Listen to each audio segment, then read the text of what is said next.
শিশু পাচারকারী সন্দেহে গণপিটুনি, রক্তাক্ত অবস্থায় উদ্ধার বিহার রাজ্যের এক যুবক। আজ শনিবার সকালে ঘটে গেল এক চাঞ্চল্যকর ও উত্তেজনাকর ঘটনা। শিশু পাচারকারী সন্দেহে এক অপরিচিত ব্যক্তিকে এলাকাবাসীরা ধরে বেধড়ক মারধর করে, যার ফলে গোটা এলাকায় ছড়িয়ে পড়ে তীব্র উত্তেজনা। স্থানীয় সূত্রে জানা যায়, অপরিচিত ওই ব্যক্তিটি শিশুদের সঙ্গে সন্দেহভাজনভাবে কথাবার্তা বলছিল, যা দেখে এলাকাবাসীর মধ্যে সন্দেহের দানা বাঁধে। এরপর মুহূর্তেই উত্তেজিত জনতা ঘিরে ধরে শুরু করেন মারধর। রাস্তায় ফেলে চলে গণপিটুনি। রক্তাক্ত অবস্থায় মাটিতে লুটিয়ে পড়ে ওই ব্যক্তিটি। ঘটনার খবর পেয়ে পুলিশ দ্রুত ঘটনাস্থলে পৌঁছে পরিস্থিতি নিয়ন্ত্রণে আনে বলে জানা যায়।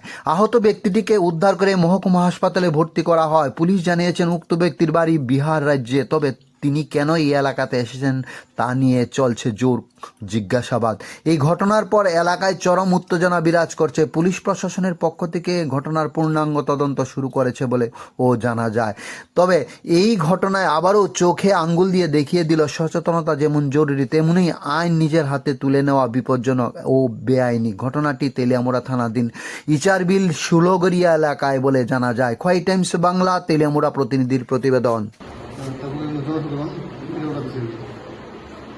মানে বাচ্চা চোর সন্দেহে নাকি? হ্যাঁ হ্যাঁ, বাচ্চা চোর সন্দেহে।